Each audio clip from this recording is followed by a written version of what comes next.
On n'arrête vraiment pas le progrès. Ouais, tu l'as dit. Imagine, si jamais on crée un monde virtuel, un peu style, si tu devais exister dans un monde comme Skyrim, ça te brancherait pas un peu? Ouais, moi je serais plus super séduceur. Bon.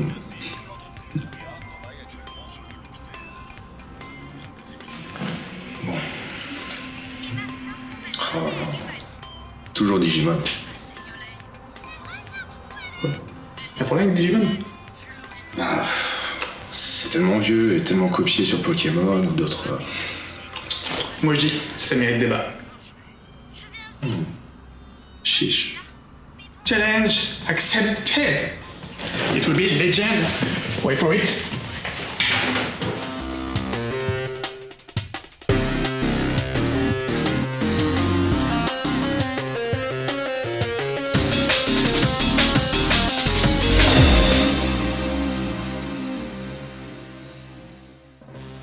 Yo, c'est Vega et aujourd'hui on va parler de deux franchises qui ont su faire beaucoup de débats dans les cours de récré.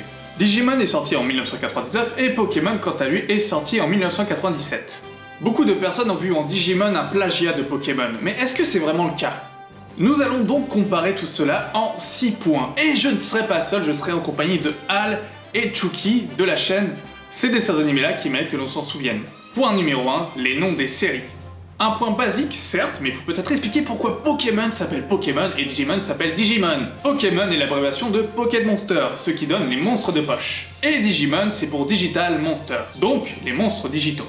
Deux points qui ont leur importance, surtout que le processus de création est totalement différent. Mais nous y reviendrons un peu plus tard. La proximité des titres est sans doute voulue, mais elle fait surtout référence au fait que les deux franchises appartiennent à un genre commun. Les Japonais ont la culture des monstres. C'est chez eux qu'ont été codifiés les combats de monstres géants, qu'on appelle kaiju même en Occident, c'est-à-dire si c'est une spécificité japonaise. Les Sentai ont toujours combattu contre des monstres moches et avec des monstres mignons, et, peut-être sous l'influence de Pokémon, les séries basées sur des partenariats entre monstres et humains sont devenues un genre.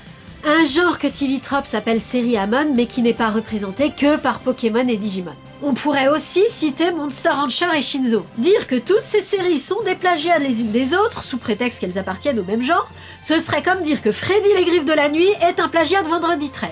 Ou Michel d'Halloween. Mais je m'égare. C'est vrai au sens où des œuvres naissent grâce au succès d'autres, mais ces films sont malgré tout très différents. Point numéro 2, l'histoire.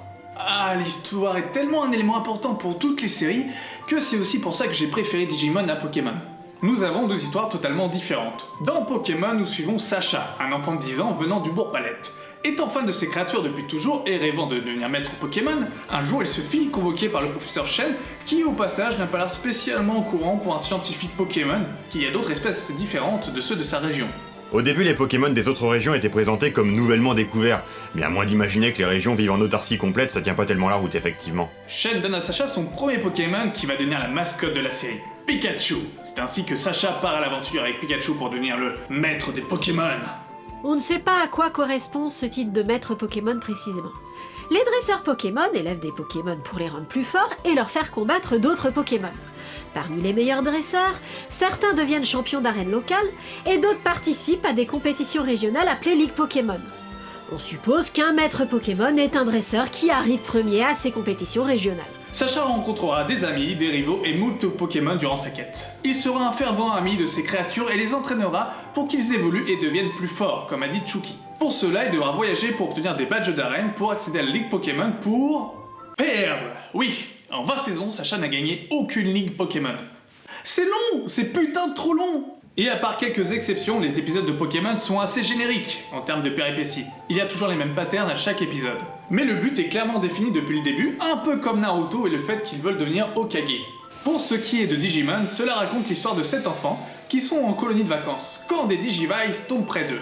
Ce sont des petits appareils électroniques comme celui-ci. Ils se font donc téléporter dans un monde totalement inconnu avec des créatures nommées Digimon, qu'ils ne connaissent pas du tout, mais chaque enfant se voit attribuer un partenaire Digimon. Leur objectif est de survivre. Ah oui, j'ai oublié un petit détail. Et de sauver le Digimonde, enfin le monde auquel ils sont transportés. Et contrairement à Pokémon, nous suivons 7 héros au lieu d'un seul. De plus, l'enjeu n'est clairement pas le même. Il est plus mature, et les suites comme Adventure Tree ont montré la volonté de Digimon à vouloir être encore plus mature, même si on reste dans un genre plutôt shonen. Point numéro 3, l'objectif. L'objectif de Sacha est très simple, devenir le meilleur dresseur de Pokémon de tous les temps. Et après 1000 épisodes, Est-ce qu'il va le devenir? Est-ce qu'il va réussir au moins une fois? La réponse est... non. Et après plus de 1000 épisodes, comme je l'ai dit, et plusieurs régions visitées, il n'a pas réussi à atteindre son objectif. Même pas de gagner une ligue une seule fois, à l'exception de la ligue orange qui était un peu particulière, sachant que ses Pokémon devraient être surentraînés. Mais non, il arrive à Pikachu de se faire étamer facilement par des personnes qui débutent en tant que dresseurs. Ce qui fait de Sacha le pire héros shonen du monde. Oui, puisque le but de Digimon est, et nous allons parler de la première saison car chaque saison contrairement à Pokémon est différente, même au niveau des héros, donc dans un premier temps c'est la découverte d'un monde inconnu pour nos protagonistes, le Digimonde, qui est en fait un monde digital. Logique, vu le nom de la série.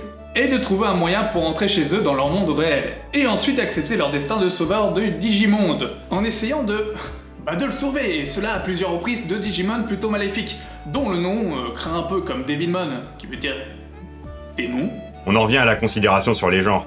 Les mangas et animés japonais adressés à un public de jeunes garçons portent le nom de shonen et sont le plus souvent articulés autour de l'idée générale de devenir plus fort. Cette idée est moins systématiquement présente dans les dessins animés occidentaux. Combiné au genre partenariat avec des monstres, ça donne les monstres se battent entre eux et deviennent plus forts au fur et à mesure. Mais dans Pokémon, cette idée classique du shonen est centrale dans l'intrigue, notamment dans la série animée qui prend le parti d'être une sorte de parodie des shonen plus anciens, ce qui au passage explique que Sacha soit possiblement le pire héros de shonen, tandis que dans Digimon, elle est accessoire vu que la série met l'aventure et l'épopée au premier plan, comme le feront d'ailleurs également Monster Rancher et Shinzo. Numéro 4, qu'est-ce qu'un Digimon et un Pokémon? Les Pokémon sont des créatures qui existent parmi les humains, dans le même plan qu'eux et tout tourne autour de ces créatures, que ce soit pour le modèle économique, dans le domaine policier, médical, etc. Il est donc normal de croiser des Pokémon un peu partout. Certains utilisent des objets confectionnés pour les capturer pour ensuite généralement les faire combattre entre eux, chaque Pokémon ayant un type différent, plante, eau, feu, normal ou psy. Oui, normal et psy sont des types de Pokémon à part entière. Ces types confèrent des avantages et des désavantages par rapport à d'autres types. De plus, les Pokémon obéissent aux ordres donnés même s'ils ne sont pas doués de parole. Le dresseur sera toujours le dominant du Pokémon et pourra en capturer autant qu'il en veut. L'anime a une approche un peu particulière du statut des Pokémon. Ils comprennent le langage humain à défaut de le parler, et certains le parlent, mais ils ont effectivement toujours une position subordonnée. Les meilleurs dresseurs les aiment, mais comme on peut aimer son chien ou son cheval. J'ajouterais justement que les Pokémon sont les animaux de l'univers de la série. On ne voit pas beaucoup d'autres animaux qu'eux, et quand je dis pas beaucoup, je veux dire qu'on en voit que dans la saison 1 et encore très peu. Le créateur de la franchise, Satoshi Tajiri, dit s'être inspiré des insectes qu'il collectionnait quand il était petit pour créer les jeux. Et effectivement, il y a dans Pokémon un côté naturaliste qu'on ne retrouve pas dans Digimon. Effectivement, Al. Quant à Digimon, son origine vient du Virtual Pet, qui est sorti en 1997. Le Virtual Pet est un petit gadget électronique conçu pour l'élevage et les combats entre animaux de compagnie virtuels, une sorte de Tamagotchi si vous préférez. Ça explique en partie la différence de rapport entre humains et Digimon. Un Tamagotchi, c'est censé être une sorte de bébé dont on s'occupe, pas un élément d'une collection. D'où probablement cette idée de un humain, un Digimon. Donc les Digimon sont des monstres vivants dans un monde numérique. Les humains ne sont pas habitués à en croiser. Ils sont faits de données et peuvent être des virus ou des antivirus par exemple. Ils sont doués de parole et ne sont à la pote d'aucun humain. Mais pour les humains qui ont un lien avec un Digimon, ils sont donc plus partenaires. Une sorte d'équité entre les deux, et on ne peut avoir qu'un seul Digimon comme partenaire. Les Digimon sont présentés au fil des séries comme une seconde humanité avec ses codes et son organisation. Et des super pouvoirs. On constate d'ailleurs que quand Digimon se met en tête de faire un film sans humains, c'est très différent d'un court-métrage Pokémon sans humains. Cette histoire d'un seul partenaire est révélatrice. C'est un partenariat, et du point de vue des Digimon, c'est peut-être les humains qui sont les partenaires des Digimon et pas le contraire. 5e point, les évolutions. Dans Pokémon, c'est l'expérience accumulée par ceux-ci qui leur permet généralement d'évoluer en une nouvelle forme. A noter que tous les Pokémon ne peuvent pas évoluer. Par exemple, Pikachu pourra évoluer seulement en Raichu, et Salamèche aura 2 évolutions, Reptacell puis Dracofeu. Et certains comme Scarabrute ne pourront tout simplement pas évoluer. Certains Pokémon ont besoin de pierres pour évoluer, une pierre plante, une pierre foudre, etc. Ou de conditions spécifiques comme le niveau de bonheur ou encore selon s'il fait nuit ou pas. La transformation des Pokémon, c'est de la métamorphose, c'est leur croissance, qui peut avoir lieu dans des conditions variées, mais qui est irréversible et qui n'est pas uniquement une question de puissance. Alors que dans Digimon, il y a aussi des évolutions qui ont des stades différents. On passe de bébé à entraînement, à disciple, à champion, à ultime jusqu'à méga. Sauf que par rapport à Pokémon où l'évolution est définitive, le Digimon pourra revenir à l'état de disciple ou en entraînement selon l'énergie utilisée. Énergie qui est liée avec son partenaire humain. Exemple, pour Agumon qui évolue en Greymon, en Metal Greymon et en War Greymon. La forme ultime utilise tellement d'énergie que War Greymon redevient aussitôt à sa forme de bébé. Pour les évolutions, les Digimon puisent l'énergie de leur partenaire grâce au Digivice pour se transformer du mode champion jusqu'à leur forme maximale. De plus, nos Digisauveurs devront trouver leurs symboles qui correspondent à leur personnalité, pour que leurs Digimon dépassent leurs limites et passent à un stade supérieur d'évolution. Il y a une ambiguïté sur le fonctionnement de l'évolution, ou digivolution comme l'appelle la VF, dans Digimon. La transformation en disciple et en champion finit apparemment toujours par avoir lieu naturellement. Elle dure de plus en plus longtemps et finit par devenir définitive au bout d'un moment. Passer au stade ultime ou méga est plus rare, et peut également devenir définitif, c'est le cas des méchants par exemple, mais dans le cas des héros c'est différent. Parce qu'ils ont besoin de sauver le monde maintenant, et pas dans plusieurs années, ils ont recours à leur partenaire humain pour se transformer comme tu l'as dit, et c'est, du coup, toujours provisoire. En tout cas, que ce soit la digivolution provisoire des héros ou la digivolution définitive ou semi-définitive des autres Digimon, c'est toujours réversible, pour peu que le Digimon ait perdu suffisamment d'énergie. Sauf que la complexité ne s'arrête pas là. Dans Pokémon, sauf rare exception, on sait en quelle espèce un Pokémon évoluera. Sauf que dans Digimon, c'est totalement aléatoire, tout dépend de comment le Digimon vit auprès de son humain. Quand Tai voulait à tout prix que Agumon passe en mode ultime, il s'est finalement transformé en Skull Greymon, au lieu d'un Metal Greymon. Je vais vous mettre un tableau de différentes digivolutions possibles pour un seul Digimon. Mais attends, t'as parlé de forme méga, ça me fait penser aux méga évolutions. Oui, tu viens d'en parler puisque dans Digimon, une méga évolution, du coup c'est un Digimon qui passe au stade méga, redevient toujours à son stade précédent. Or, Pokémon, dans ces dernières années, a fait exactement la même chose. Donc, Pokémon, sérieusement, est-ce que c'est vous qui plagiez Digimon ? Point 6, l'évolution des personnages. Une étape importante dans tout type de shonen est l'évolution du personnage principal dans sa quête. Comme exemple notable, on a Goku dans Dragon Ball, ou encore Naruto pour Naruto. Dans Pokémon, le problème est que les épisodes peuvent être interchangeables pour la plupart de la série. Et c'est un gros point noir, c'est-à-dire que Sacha n'évolue pas. Pire, il régresse même. À chaque début de nouvelle génération, c'est comme si la précédente n'avait jamais existé, puisqu'il perd toute l'expérience qu'il a pu acquérir à travers ses voyages. Même au-delà de son évolution, Sacha ne grandit pas. Il a 10 ans, et il a toujours 10 ans, même 20 ans après. Voire moins si on regarde le design de la série Soleil et Lune, contrairement aux anciens designs. Un personnage qui est le même sur plus de 1000 épisodes, c'est juste lassant. Certes, le ton de l'anime est clairement fait pour les enfants, mais cela donne un côté vraiment plat et générique à Pokémon.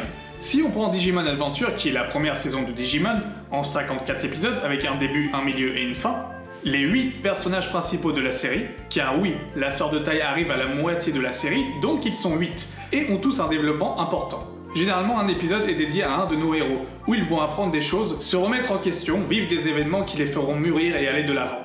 Nos 8 protagonistes se retrouveront totalement changés au cours des épisodes, avec pour chacun une évolution du premier jusqu'au dernier épisode.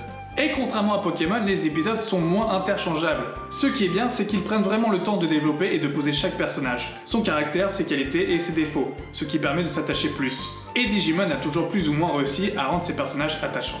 Ça, c'est l'avantage de faire des séries raisonnablement courtes. Car on pourrait citer un 7e point de comparaison des animés, c'est que Digimon a eu l'idée ingénieuse de faire des séries indépendantes les unes des autres, tandis que Pokémon s'obstine à suivre Sacha. D'un autre côté, ce choix n'est pas étonnant. Les saisons de l'animé Pokémon servent de vitrine au jeu. Sacha voyage de région en région au gré des nouvelles générations de jeux, et le spectateur découvre les spécificités des nouveaux jeux à travers ses yeux. Digimon est une franchise beaucoup moins centrée sur le merchandising, ce qui lui permet de prendre des allures moins publicitaires. Commercialement, c'était un choix moins fructueux, mais plus fécond artistiquement. La franchise peut se renouveler plus efficacement, et je pense que les anciennes séries Digimon résisteront mieux à l'épreuve du temps que les saisons du milieu de Pokémon. Pour conclure, Digimon et Pokémon sont deux franchises totalement différentes, il n'y a pas de guerre à avoir entre eux. Même si au premier abord on pourrait penser que c'est une copie, mais non. Digimon est un pilier pour moi. J'ai grandi avec et elle m'a fait grandir tout comme Code Lyoko est une fondation pour Chucky et Al. Et le fait que les personnages continuent d'évoluer dans le temps, en même temps que nous, en abordant des thématiques qui évoluent elles aussi avec son temps, nous fait voir que Digimon ne stagne pas contrairement à Pokémon. Mais de toute manière, je ne serai jamais objectif car Digimon pour moi sera toujours dans mon cœur et comme étant une des meilleures séries au monde. Et voilà, c'est la fin de la vidéo, merci de l'avoir regardé et n'hésitez pas à aller regarder la chaîne de Al et Chucky, qui est juste excellente et qui est en description. Sur ce, on vous dit à une prochaine, n'hésitez pas à laisser un petit pouce, à partager et à commenter. Ciao. Legendary.